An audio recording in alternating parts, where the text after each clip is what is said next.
Haleluya. Saudara-saudari, selamat pagi. Hari ini kita melihat 1 Samuel pasal 27. Hari ini Pastor Joshua yang berkhotbah. Hari ini pasalnya pendek, cuma 12 ayat.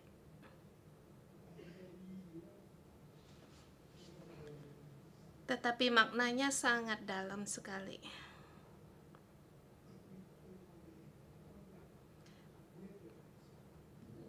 Terutama bagi kita hari ini, berbicara bagi kita hari ini secara langsung. Saya saat memberi tema pasal ini, bagaimana saya harus memberi temanya?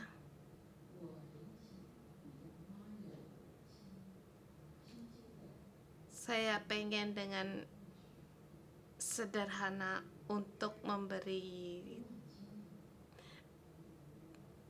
dengan ringan. Kalau dengan ringan, yaitu ketakutan melarikan diri membawa masalah besar, atau dalam ketakutan mengambil keputusan itu bukanlah yang terbaik. Menghadapi keadaan Hong Kong sekarang atau di dunia ini, saudara-saudari yang dimanapun berada, saya ingin memberikan tema ini, ketakutan untuk berimigrasi itu membawa masalah yang besar. Mungkin banyak orang yang tidak menyukai saya kalau menggunakan tema ini. Oke, saya hanya menerangkan firman Tuhan agar masuk di dalam hatimu dan juga membantu banyak orang di dalam keadaan yang susah ini. Bagaimana kita harus mengambil keputusan untuk berimigrasi atau pindah. Saya bukan tidak setuju kalau berimigrasi, tetapi saya yang tidak setuju karena ketakutan untuk berimigrasi yang membawa banyak sekali masalah. Bagaimana bisa ada di pasal ini? Apa makna dari pasal ini? Pasal ini terusan dari pasal 26. Pasal 24 sampai 26, bagaimana Tuhan menjaga Daud. Ya. 2 kali Saul muncul di depannya. Dia bisa membunuh Saul, tetapi dia menang atas segala percobaan ujian ini. Mengapa Saul begitu mudah ada ditaklukkan? Pertama, dia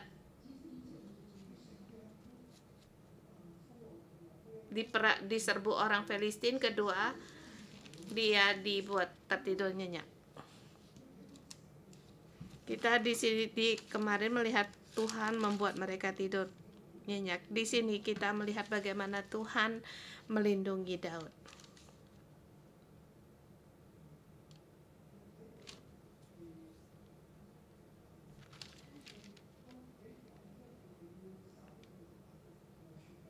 Dan juga kita melihat pada saat Daud ingin membunuh Nabal beserta keluarganya, lewat Abigail, Tuhan melindungi Daud. Pasal 24 sampai dengan 26.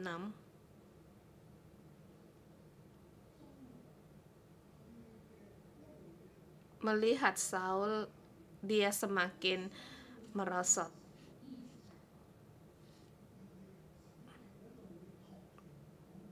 Tetapi Tuhan semakin mengangkat, melindungi Daud. Jadi pasal 24 sampai 26 dikata mereka ada di Zif, padang gurun Zif. Zif adalah tempatnya tanah Yehuda. Tuhan di tempat ini terus-menerus menjaga Daud. Pada saat mulai Daud diurapi, Tuhan terus-menerus menjaga Daud agar dia bisa kokoh menjadi seorang raja. Saul tidak punya kekuasaan, dia punya kekuasaan sebagai raja, tetapi tidak bisa mencelakai Daud. Tetapi Daud semakin kuat. Dari 1 orang sampai 400 orang yang mengikutinya, sampai 600-an orang mengikutinya. Pada saat orang yang dikejar hutang, mereka yang menderita datang pada Daud mendapatkan kesembuhan.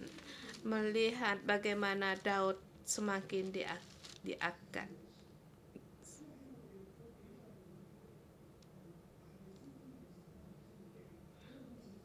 Maka di situ kita melihat di hatinya Daud ada Tuhan, tidak perlu Daud, dia semakin melekat pada Tuhan. Pada sampai di pasal 27 sampai dengan 30,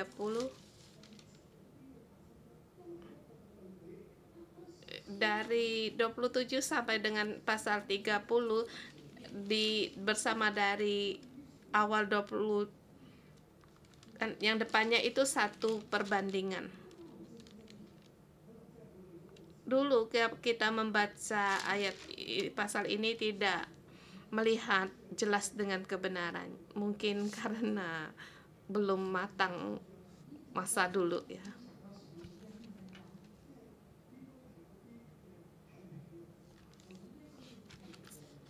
Saya ingat saya seperti membaca di kitab para rasul pasal 3, di saat mungkin waktu itu kita merasa keadaan aman, jadi tentang kebenaran tidak saat dulu tidak begitu sejelas sekarang. Saat membaca di pasal 27 ini saya bertanya pada Tuhan, apa maknanya dari pasal ini?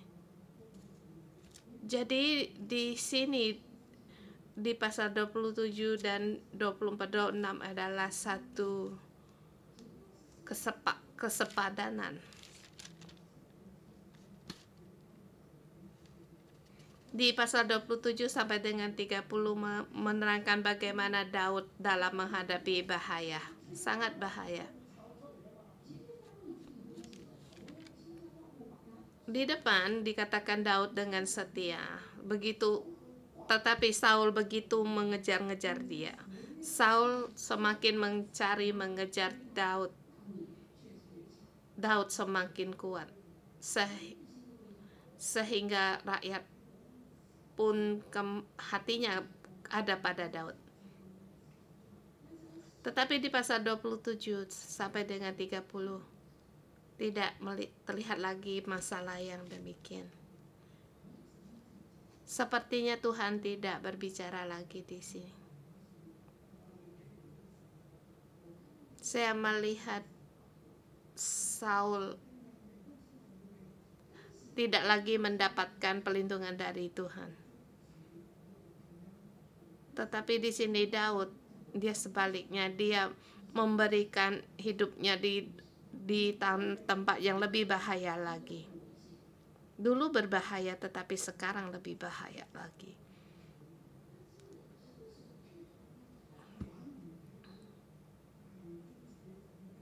Seperti di sini di pasal 27 sepertinya tangan Tuhan agak jauh dari Daud, sehingga dia memutuskan untuk berada di tempat yang lebih berbahaya lagi bagi hidupnya.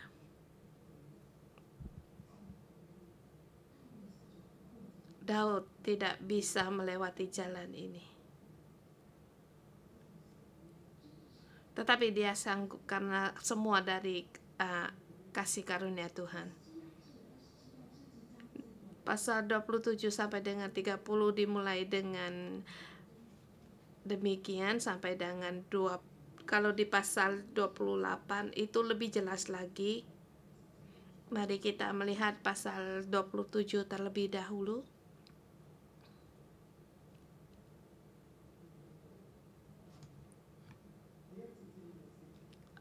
Subtema pertama ayat 1 sampai dengan 4.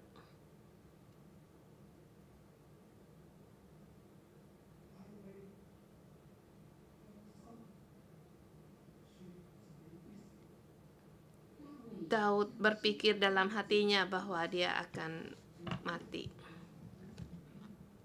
Pasti mati. Yaitu di ayat pertama. Tetapi Daud berpikir dalam hatinya, bagaimana juga pada suatu hari aku akan binasa oleh tangan Daud. Jadi tidak ada yang lebih baik bagiku selain meluputkan diri dengan segera ke negeri orang Filistin. Maka tidak ada harapan bagi Saul untuk mencari aku lagi di seluruh tanah Israel, dan aku akan terluput dari tangannya.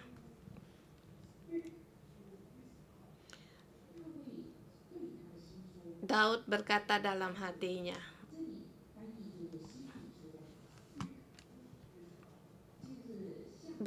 tetapi di ayat dikatakan berpikir dalam hati, tetapi sungguhnya dia berbicara dalam hatinya sendiri. Kita melihat di pasal 24. Ada saat Daud memotong jubah Saul.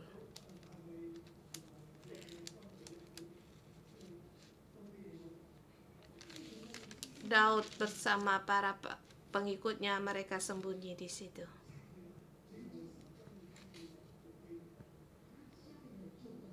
Dan lagi pula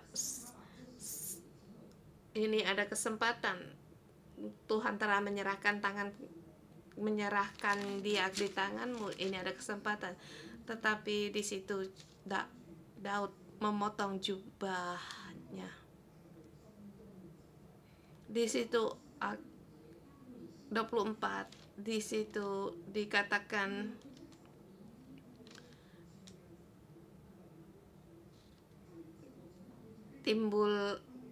dikatakan Daud gemetar karena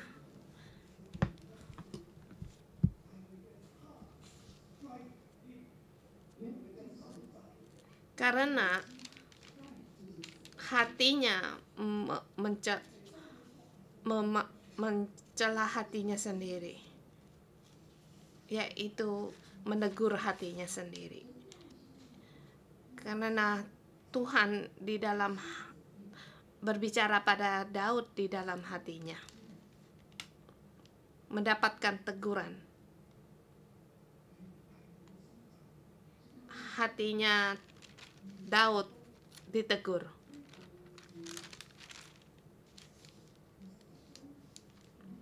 Sampai pasal 27 ayat pertama dikatakan,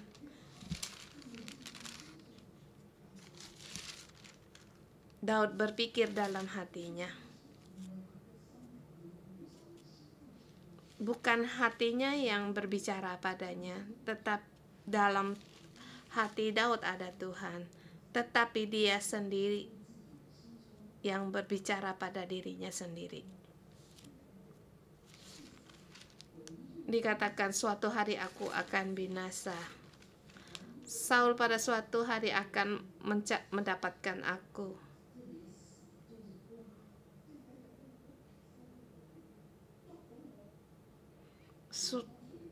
Suatu hari Saul akan membinasakan aku. Ada baiknya kalau aku meluputkan diri.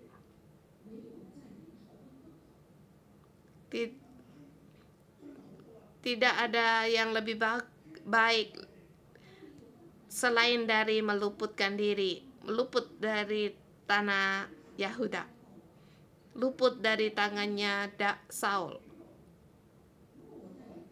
Kalau saya masih di tempatnya Israel, pasti Saul akan mendapatkan saya. Lebih baik aku melarikan diri, pergi ke tempat Filistin, ke negeri orang Filistin, imigrasi ke negeri orang Filistin. Maka Saul melihat aku di negeri Filistin, ia tidak ada harapan lagi, maka aku pun akan luput dari tangannya. Daud sangat ingin luput dari tangannya Saul. Maka ia berpikir dalam hatinya, sesungguhnya dalam hatinya masih ada suara Tuhan.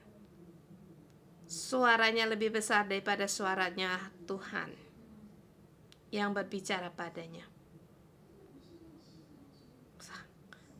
Hari ini bukan hatinya yang berbicara pada dia, tetapi Daud sendiri yang berbicara dalam hatinya. Imigrasi, pergi ke negeri orang lain. Kalau tidak, suatu hari pasti akan ditangkap. Aku lari ke tanah Filistin. Kalau Saul tidak melihat aku di daerah Filistin, ia tidak ada harapan lagi untuk mencari aku.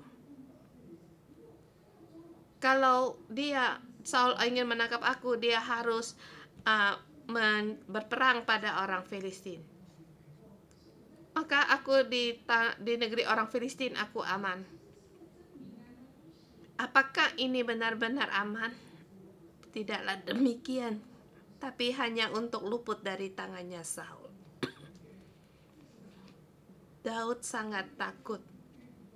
Di dalam ketakutan ini, dia lupa banyak sekali masalah.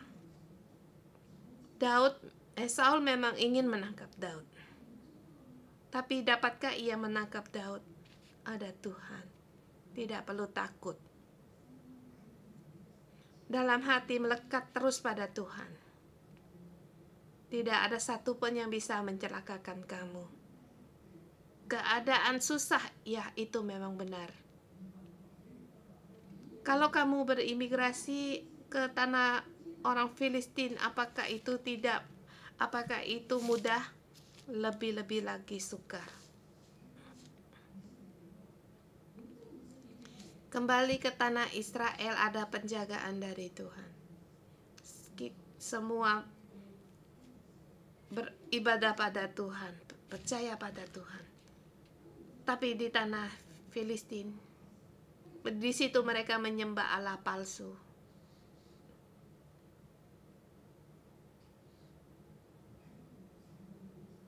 Apakah kamu di negeri itu Tuhan akan melindungimu? Tidak tahu. Bahaya ada, tetapi di sini Daud tidak melihat. Dia hanya cuma yang dilihat yaitu bisa luput dari Saul. Kalau masih di tanah Israel, pasti aku akan dibinasakan oleh Saul. Jadi aku harus melarikan diri.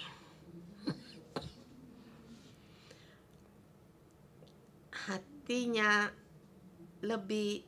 berbicara lebih besar dari di hatinya.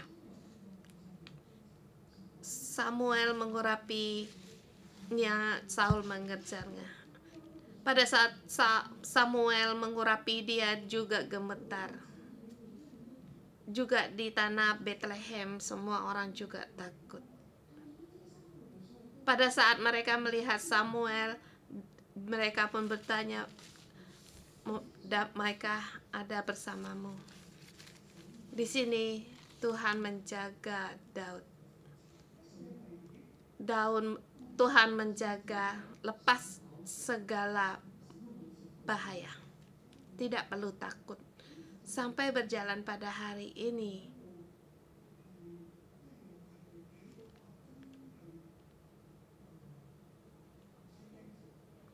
Tuhan 2 kali untuk memberitahukan kepada Daud agar jangan takut kepada Saul.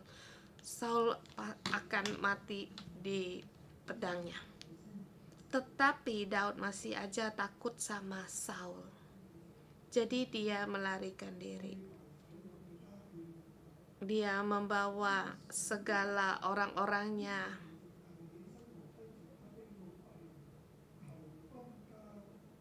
Di ayat kedua, bersiaplah Daud lalu pergi ke sana, ia dan ke-600 orang yang bersama-sama dia kepada Akis bin Maok, raja kota Gad.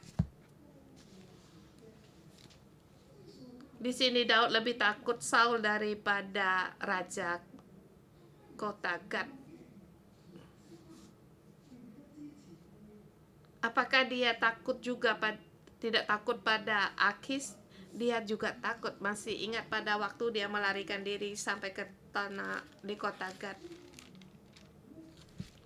Di situ berkata kepada Akis, bukankah ini raja?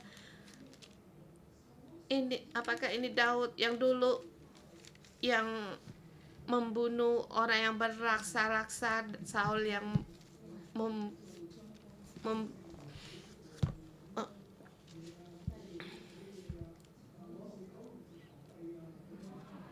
bersama beribu-ribu. Bukankah ini adalah Daud? Di Hong Kong dulu ada seorang yang rakyat biasa yang sepertinya terkenal dengan namanya Raja Kowloon, yang menulis di sana di tembok-tembok di tempat-tempat di Hong Kong. Sepertinya Daud seperti orang. Masih ingat waktu itu Akis? Apakah di kota kita masih kekurangan orang gila? Maka dia diusir. Mengapa membawa orang gila di rumahku? Sehingga Daud diusir. Sepertinya Daud melupakan masalah itu karena dia takut akan Daud. Lagi pula sekeluarga mereka pergi ke tempat itu. Bukan hanya keluarganya sendiri, bersama dengan orang-orang yang ikut bersama mereka berimigrasi ke tanah Filistin, negeri Filistin.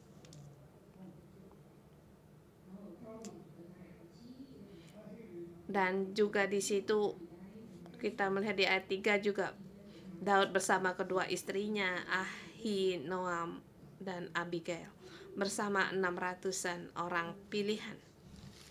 Bersama orang-orangnya yang ikut bersamanya 600-an orang. Memang mereka bisa menghindar dari Saul. Saul tidak mencarinya lagi. Mereka sampai di Gad. Kita tahu kalau Gad itu di kotanya orang Filistin. Gad adalah kota orang raksasa Goliat.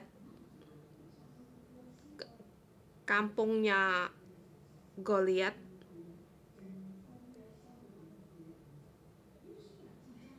Di saat Yosua masuk ke tanah Kanaan, dia membunuh banyak orang raksasa. Hanya tinggal sedikit yang tidak terbunuh, termasuk orang Gad. Gad adalah orang ya besar-besar di situ, tinggi besar.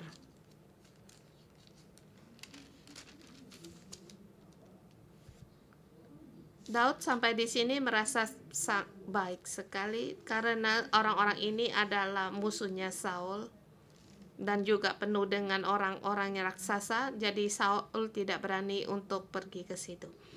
Saudara, kita melihat Daud, dia takut sama Saul. Dia mengandalkan orang raksasa ini, mengandalkan kekuatan dunia, karena orang raksasa ini bisa melindungi Daud.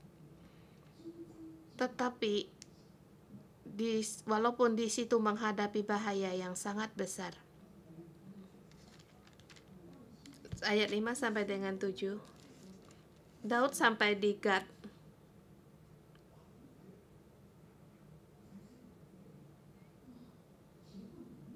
Dia melihat keadaan tidaklah baik karena kami begitu banyak orang. Lagi pula di Gad sangat berbahaya. Lagi pula kalau Akis tidak baik terhadap kami dan orang raksasa itu tidak baik pada kami, bagaimana ini? Maka berkatalah Daud kepada Akis, jika kiranya aku mendapat belas kasihanmu, biarlah berikan kepadaku tempat di salah satu kota di tanah datar supaya aku tinggal di sana. Mengapa hambamu ini tinggal padamu di kota kerajaan ini? Di ayat 5. Di ayat ke-6, maka pada hari itu Akis memberikan Jiklak padanya, kepadanya itulah sebabnya Jiklak menjadi kepunyaan raja-raja Yehuda sampai sekarang. Dan lamanya Daud tinggal di daerah Palestina adalah 1 tahun 4 bulan. Daud sampai ke tanah Gad sangat takut karena di tempat ini sangat bahaya. Dan juga bersama dengan orang-orang yang mengikutinya sangat dalam bahaya. Maka dia menghadap pada kepada Akis agar jangan memberikan tempat kepadanya di luar kotanya, berapa jauh pun tidak apa-apa,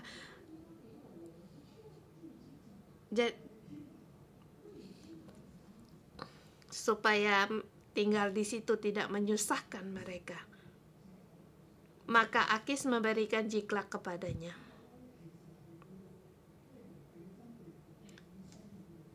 Jiklak adalah sebelah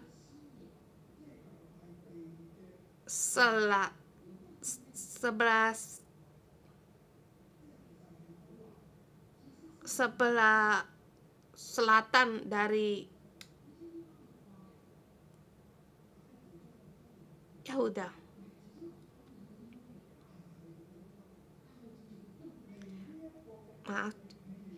Jiklak adalah sebelah selatan dari tempatnya Gad. Jadi tempat itu yang agak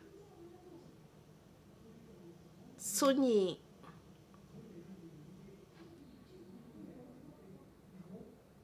Maka dan Daud pun tinggal di sana. Di situ dia bisa lepas dari Saul dan juga Akis tidak mendekatkan pada Daud. Dia merasa di situ tempat yang aman. Maka dia tinggal di Jiklak. Apakah Jiklak adalah tempat yang aman juga? Di ayat ini, di pasal ini tidak diterangkan, tapi perlahan akan kita tahu.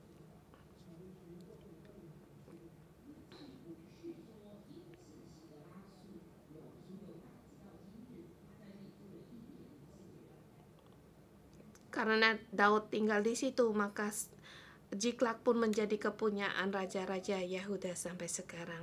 Dan Daud tinggal di situ sampai 1 tahun 4 bulan.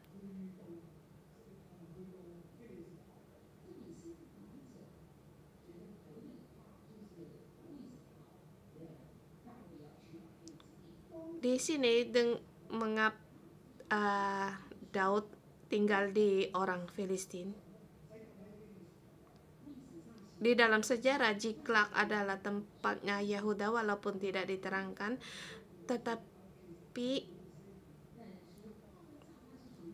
dia miliknya Yehuda tetapi di sebelah selatan.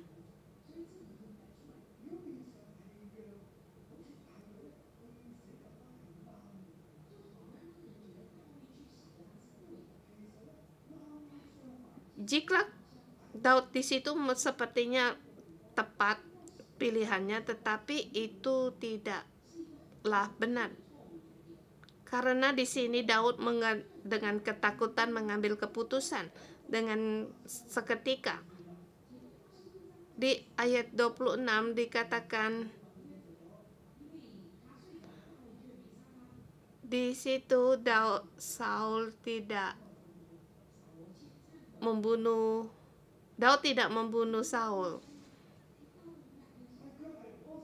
Di situ satu penyesalan sepertinya, sehingga mengapa dikatakan dia pada suatu hari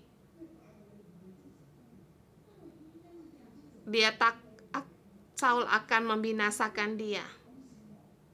Ini satu pemikiran yang tidak masuk akal.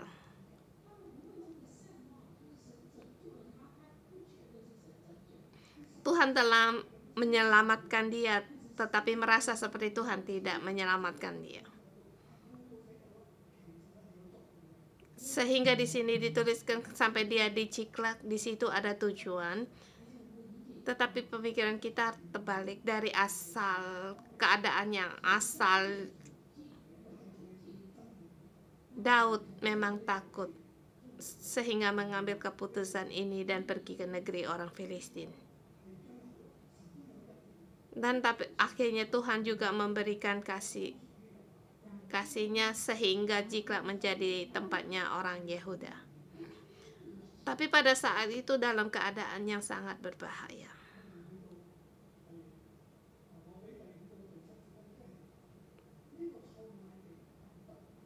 Saya memberikan tema dari ayat 5 sampai dengan 7 ini, kesalahan yang salah, ada yang didapat, ada keberuntungan, ada kerugian. Dia mendapatkan tempat tinggal di situ, tetapi dia tidak damai, hilang damai karena tidak ada rasa damai, sehingga ia harus tinggal di Ziklag. Dan tinggal di situ 1 tahun 4 bulan, sehingga tempat itu juga menjadi miliknya. Kita melihat ayat 8 sampai dengan 12.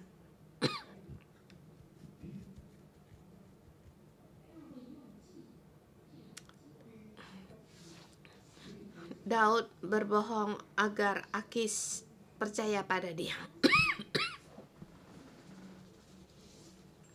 Dia hidup dalam bahaya, jadi dia tidak jujur di situ karena keadaannya yang membahayakan. Jadi dia berbohong di situ. Dia berbuat banyak sekali masalah untuk menutupi kebohongannya.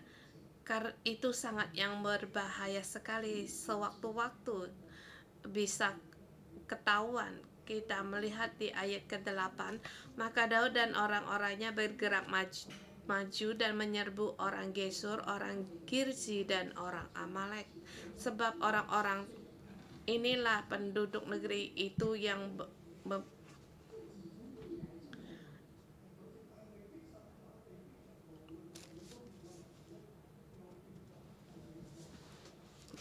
penduduk ini yang membentang dari Telam ke arah Syur sampai ke tanah Mesir, seperti ayat ke-9. Apabila Daud memusnahkan negeri itu, seorang pun tidak dibiarkan hidup, baik laki-laki maupun perempuan. Ia merampas kambing domba, keledai, unta, pakaian mereka, dan pulang kembali kepada Akis. Jika Akis bertanya, di manakah kamu menyerbu hari ini? Maka jawab Daud, di tanah Negab Yehuda, atau di tanah Negab orang Yerahmeel, dan di tanah Negab orang Keni.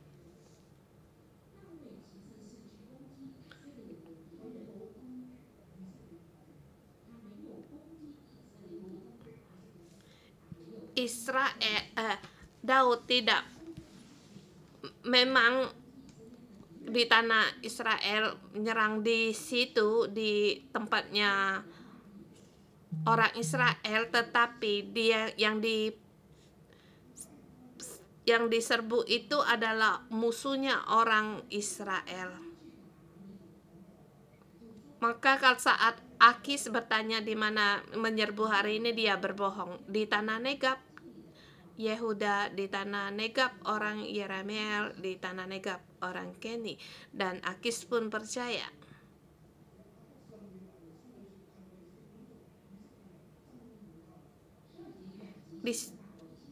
Di ayat 12 dikatakan,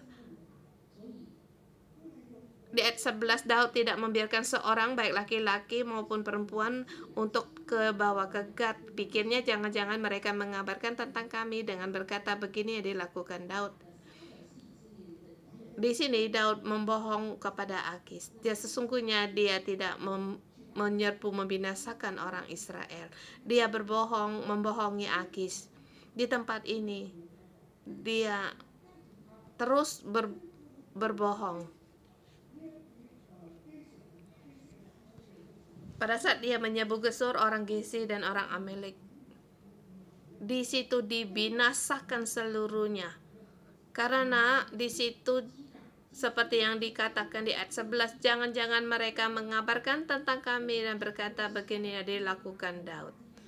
Itulah kebiasaannya selama ia tinggal di tanah orang Filistin.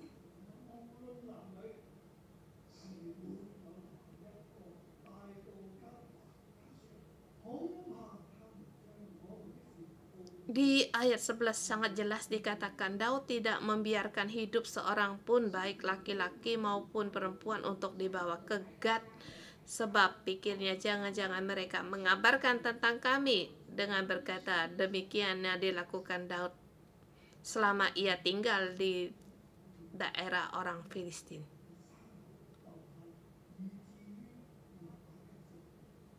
Dia tidak membiarkan orang awam untuk masuk ke tempat memberitahu kepada Gad.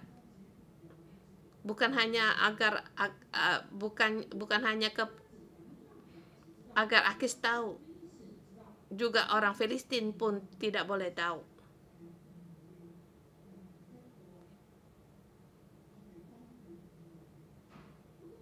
Bukan hanya orang Filistin, bahkan kepada para prajuritnya tidak ada satupun yang diberitahu. Kalau kita dipikir berapa besar akan ketakutan Daud.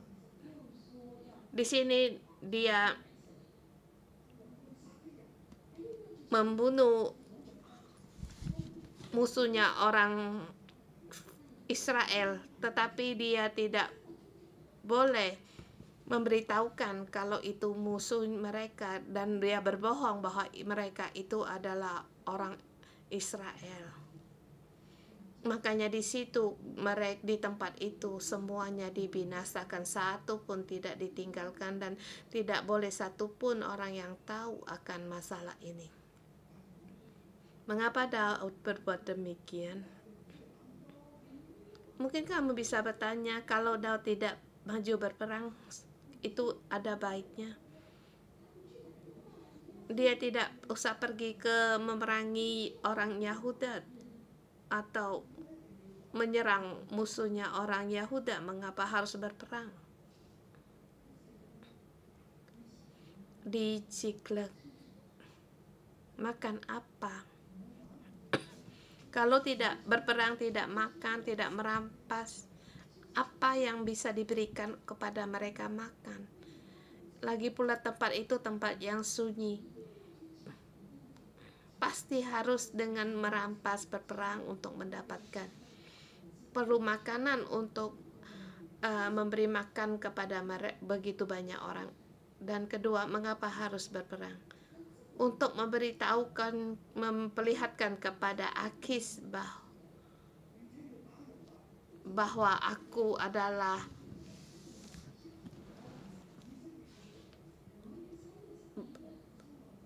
bersatu dengan Akis. Aku bersama orang Israel adalah musuhku.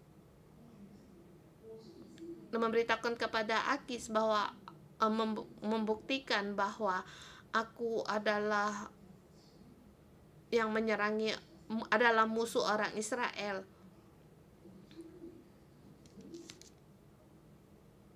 Orang Israel, aku dibenci orang-orang Israel. Maka dengan para pengikutnya. Di situ mereka berbuat demikian sehingga mendapatkan kasih di hadapan Akis.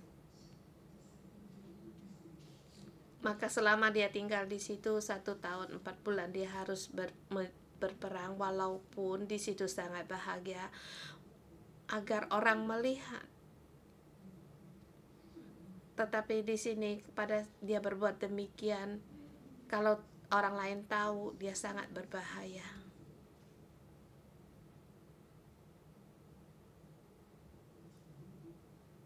Dengan demikian, walaupun dia memakai dengan cara ini sembunyi-sembunyi demikian, tetapi ini tidak bisa bertahan dengan lama. Di ayat 28 nanti bisa kita lihat, saudara semua. Maka saya memberikan tema di pasal ini. Dalam ketakutan untuk pergi ke negeri lain, itu akan menghadapi bahaya yang besar.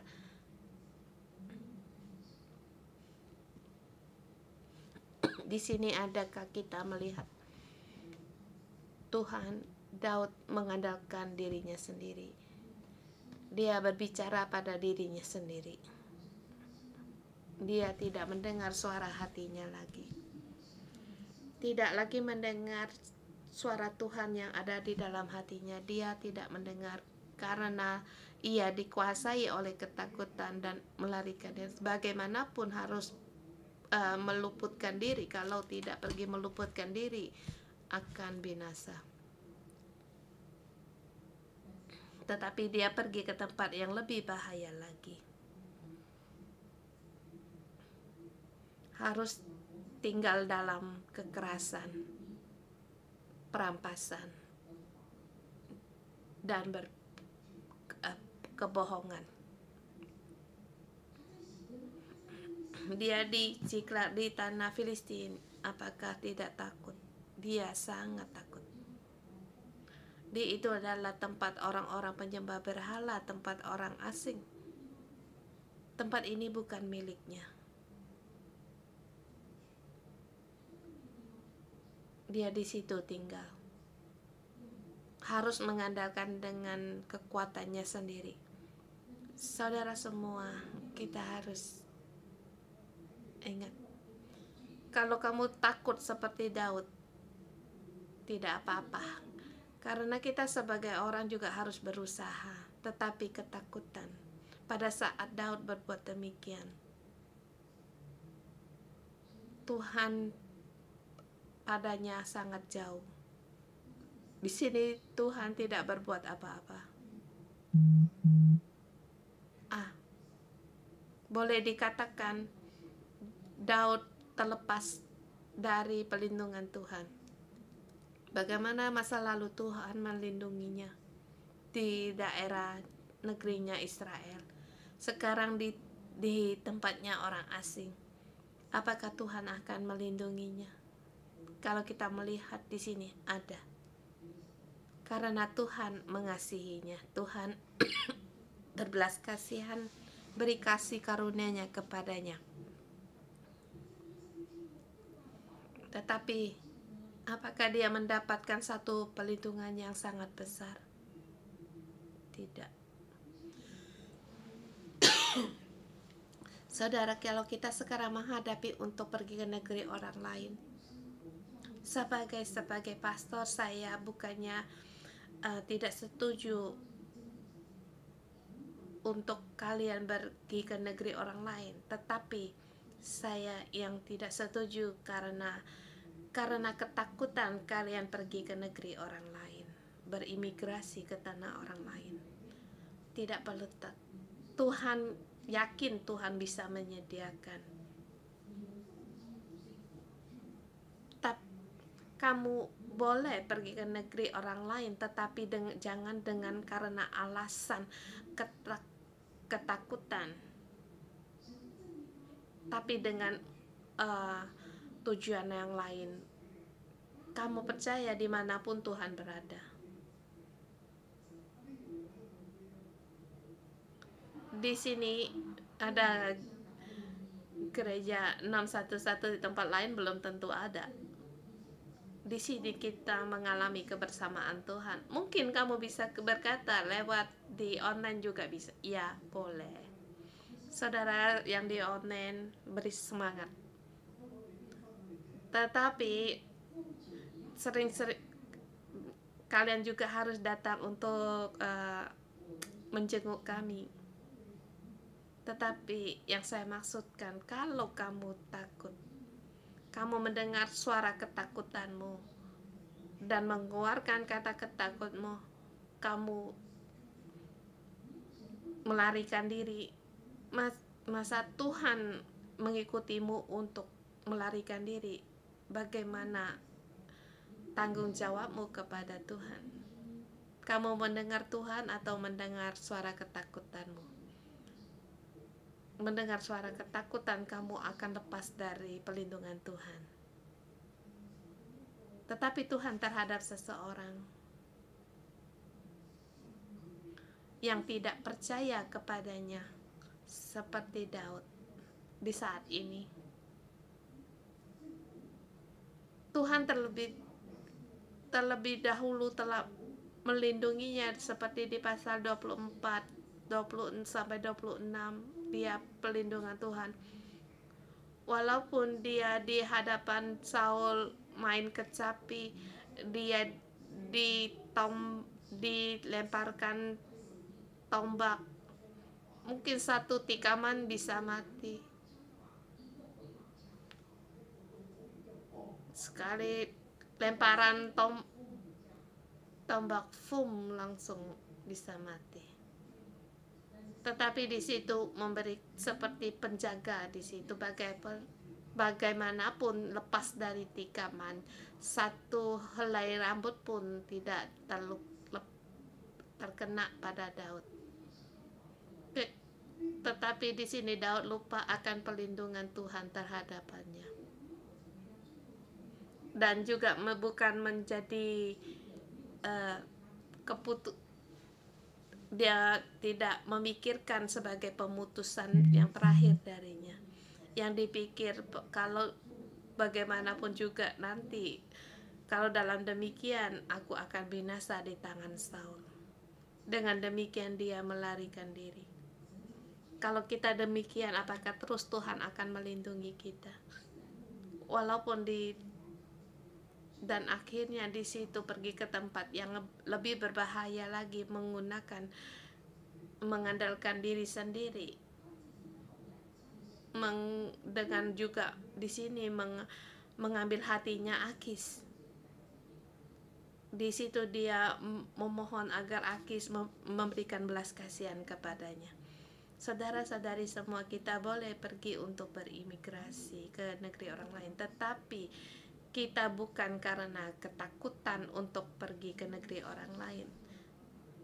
Jadi sebagai pastor, saya tidak mau kamu lebih besar lagi menghadapi kesusahan, bahaya lagi. Mohon Tuhan untuk membantumu.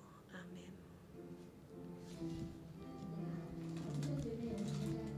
Haleluya. Saudara semua, mari kita bangkit, kita memuji Tuhan kita. Walaupun kita menghadapi kesukaran yang membahayakan, kita terus untuk memuji Tuhan kita.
Tuhan Yesus, kami memuji-Mu karena Engkau layak untuk mendapatkan segala pujian. Tuhan, karena Engkau adalah Allah yang hidup. Bapa, di zamannya Daud, bagaimana Engkau melindungi, mengasihi orang yang dikasihi-Mu.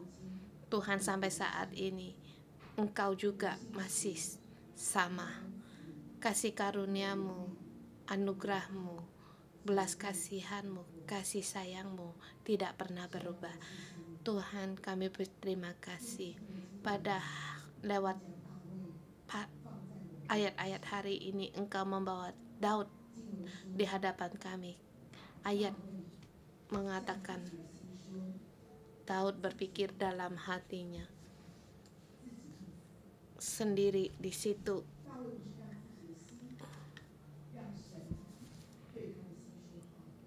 Daud tidak membiarkan hatinya agar Tuhan berbicara padanya, tetapi dia berbicara pada dirinya sendiri. Pada saat dia mendengar suara hatinya sendiri, ketakutan pun muncul, dan kami melihat dia mulai melarikan diri, dia mulai pergi ke negeri orang lain, sehingga hidupnya berada dalam keadaan yang lebih bahaya lagi.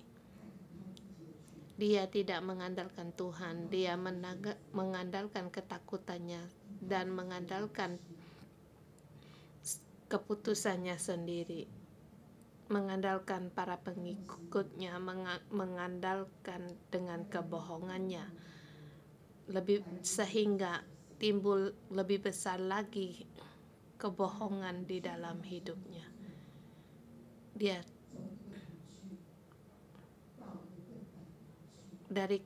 sebagai raja, dari ketakutan yang kecil pada ketakutan yang lebih besar lagi.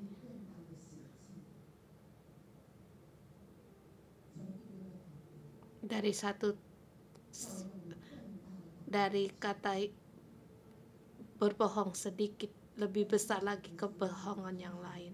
Saudara semua, saudara yang di online, ada kalanya kita bertanya pada hati kita. Daud ada ketakutannya. Dia berpikir dalam hatinya, berbicara pada dirinya. Lalu kamu dan aku, kita sering-sering dalam hati kita ada apa? Keputusankah? Kegelapankah? Tidak ada harapan, semuanya melarikan diri. Lebih baiknya aku juga ikut. Roh Kudus, kami mengundang-Mu.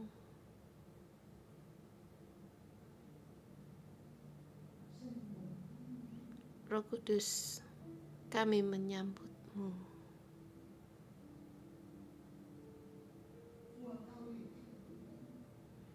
Bapa, Daud ada ketidaksanggupannya. Kami pun mengaku kami tidak sanggup.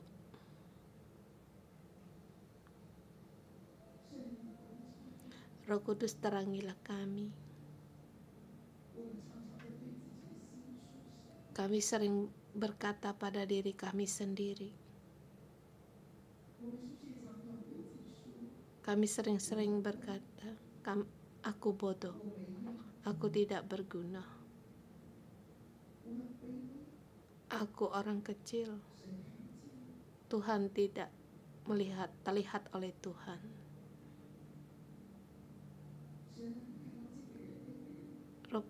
Tuhan, kau melihat orang ini, orang itu, kamu mengangkat orang ini, orang itu, tetapi kamu tidak melihat aku.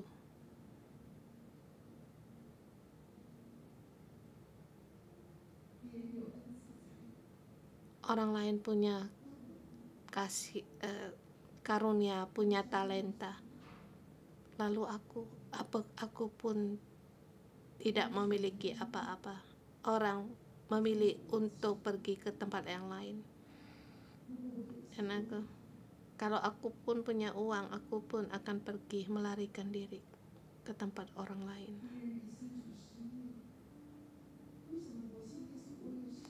Orang lain percaya Yesus tidak determinit. Mengapa saya sekarang tidak punya pekerjaan? Saya determinit.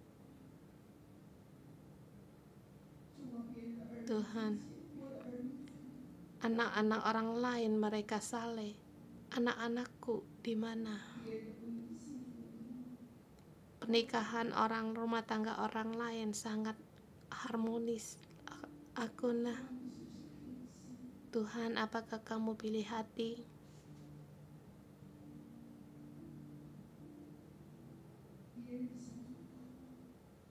Orang lain sel grupnya berkembang biak, aku satu anggota sel pun tidak ada. Roh Kudus, terangilah aku. Roh Kudus, datanglah, terangi aku.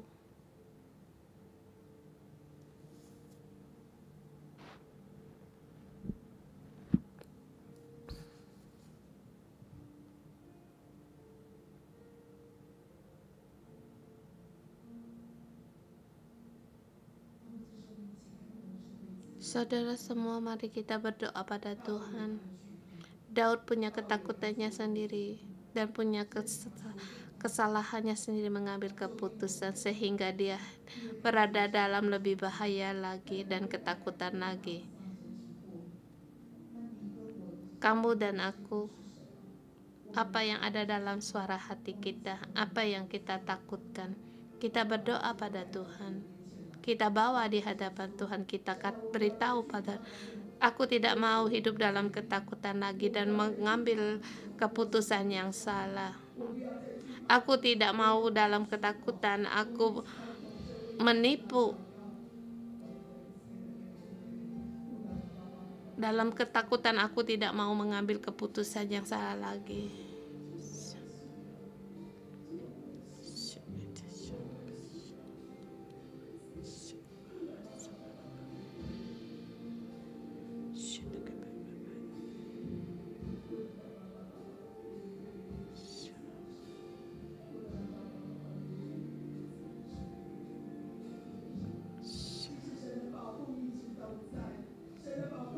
Perlindungan Tuhan ada sampai saat ini. Walaupun Daud lemah, dia mengambil keputusan yang salah, tetapi Tuhan melihat dia, memberikan belas kasihannya kepada dia.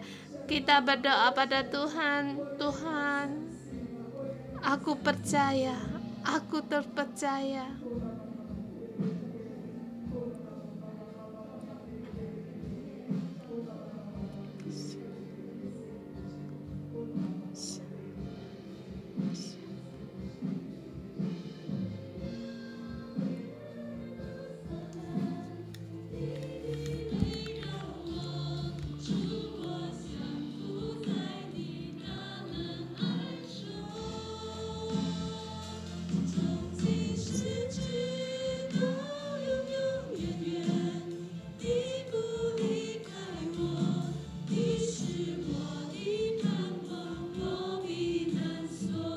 Engkau adalah pelindunganku.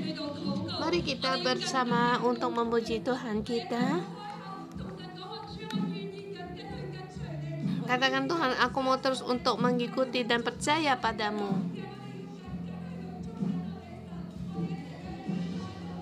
Berdoalah agar hatimu lebih lagi melekat pada Tuhan.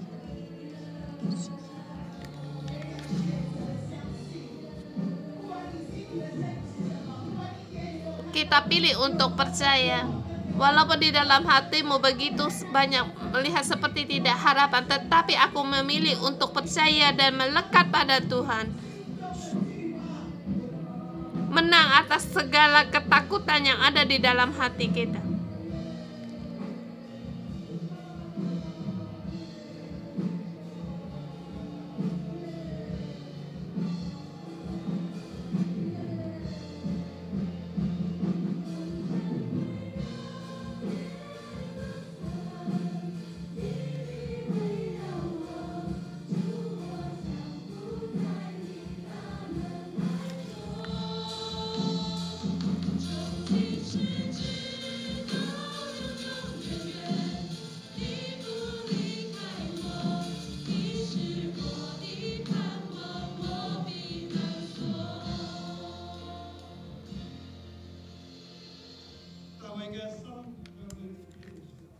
Hatinya Daud, Daud berpikir dalam hatinya. Pada saat dia berpikir, sangat dia berbuat demikian. Pada saat ada Tuhan, kita bisa lepas dari segala masalah. Dulu Daud berbuat sesuatu, dia selalu bertanya pada Tuhan apa yang harus dilakukan. Dan juga menyuruh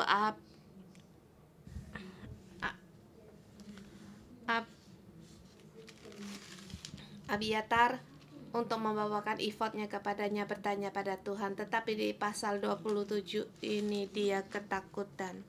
Dia tidak percaya dan tidak bertanya kepada Tuhan.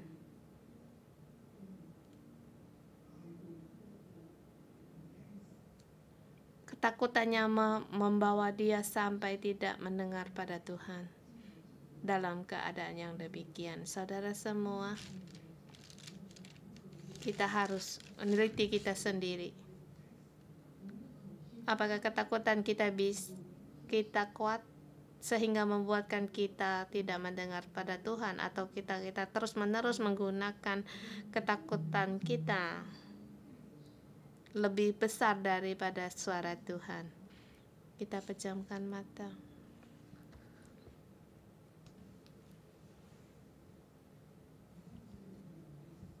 Bukan hanya tentang masalah berimigrasi, tetapi keadaan Hong Kong, masyarakat Hong Kong sekarang, keadaan virus ini, perekonomian, pekerjaan, semua ini membawa banyak sekali masalah.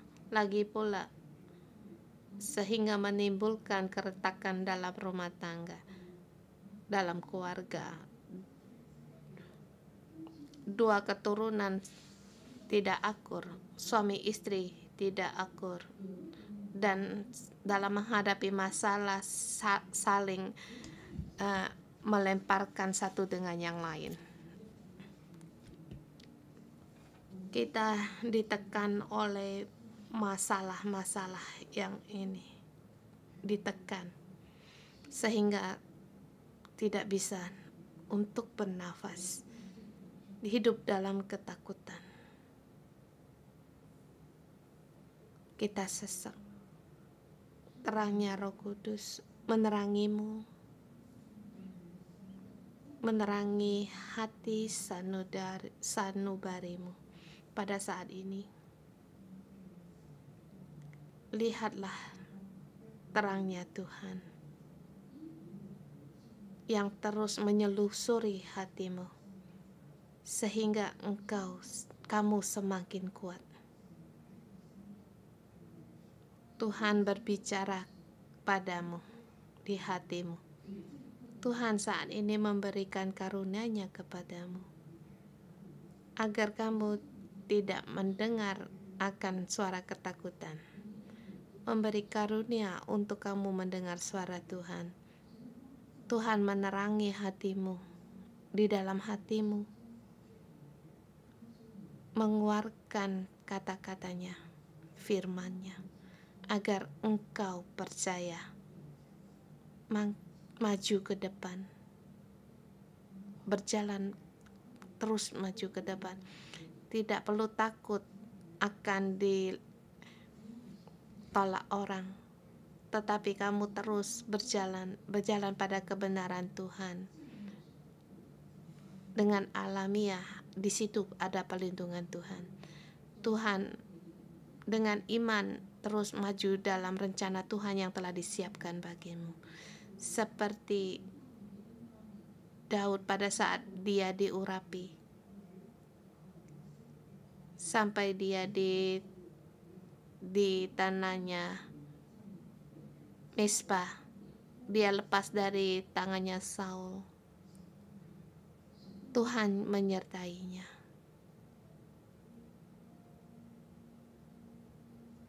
Roh Kudus membantumu agar saat ini kamu melihat masa lalu bagaimana Tuhan melindungimu, mengangkatmu. Banyak sekali perjalanan hidupmu, bagaimana Tuhan membawamu, membimbingmu. Gambaran-gambaran ini terlintas dalam ingatanmu. Engkau harus percaya bagaimana Tuhan masa lalu melindungimu. Itulah cara Tuhan sampai saat ini Tuhan bekerja dalam hidupmu. Di dalam goncangan dunia ini kamu tidak perlu takut, karena Tuhan menyertaimu. Aku dalam nama Tuhan Yesus menyertaimu. Di dalam hatimu penuh dengan kekuatan. Tuhan ada di dalammu. Melekatlah pada Tuhan.